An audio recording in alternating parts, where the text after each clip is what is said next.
We've built a great connector between Salesforce and QuickBooks, and this connector is specifically designed to work with Juno Orders, our order management package. However, it's not limited to only working with the order management package. So we're just going to walk through it and give you an idea of what's included in this product and what you could expect. And this should answer at least the initial questions, and then if you have further questions, we're always available for help. So the idea is you're connecting to your QuickBooks instance, whether it's a sandbox or a production instance. You enter some relevant information about that connection. And then you go through, in this case, we're doing product mapping because we're mapping the fields from the product itself in Salesforce to the fields in QuickBooks. Then we do the company mapping, and same thing, you've got specific fields in the account that you want to see synchronized over to QuickBooks. We also break customers and vendors into two parts because obviously QuickBooks has two separate registers, one for customers and one for vendors. So we're also doing the mapping for companies, customers, and vendors. And then in Juno Orders, we're processing orders, so we have some very specific details about those orders, and we're creating those orders in QuickBooks once they're processed in the Salesforce Juno Orders system. We're also working on the credit memo right now. I'll skip that for the moment. Then, of course, you've got payments coming in, and you have to remember when you process payments, you might have various sources of payments, whether it's credit card, net 30, paper check, Amazon payments, PayPal. There's a whole host, and you can just kind of add to this list of available payments, and then you map this to the payments in QuickBooks so that you can keep track of, your bookkeeper's going to love this, where those payments originated from, and they match up in the accounting system versus a lot of people just do one bucket, and then of course it's an accounting nightmare to have to try and separate those things out after the fact. So we're mapping the accounts as well. This is where we're doing the different types of payments.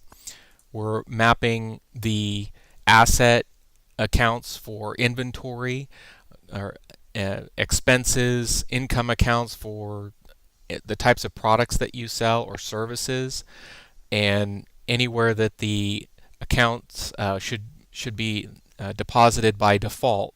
So for instance, I showed you have payment mapping, but you'll also have a default account just in case no payment is defined and there was a payment. It just goes into the generic account. So you can query the list of available accounts in QuickBooks, like undeposited funds right there, and you would say, I want my payments to go to undeposited funds, and it changes it right there for you. So this is how the connectivity works between QBsync and QuickBooks. So real quick, I just want to jump and just show you how we define a few of these things, because it's important to note you do have to make a few adjustments. So for instance, in your products, you're going to want to add a few fields. One is this product type that we're looking at. So as an example, when you're creating a new product in QuickBooks, they have different types of products. So it could be an inventory item, it could be a non-inventory item that you're just like a consumable, like you're issuing a purchase order for pens and paper. It could be a service item, like you're performing a service for a customer, and that is a service item, and it doesn't obviously have inventory levels associated with it, or maybe it doesn't even have a cost. It could be a tax item, shipping item, discount item. These are all things that we map to QuickBooks so that when you create those products here in Salesforce, they're created accordingly in QuickBooks. Additionally, under, say, a customer, let's go look at, let's just see if we have one set up here. Here's a vendor. So we're going in and saying the account is either a vendor or a customer, and then you can also define the terms that you have with that account.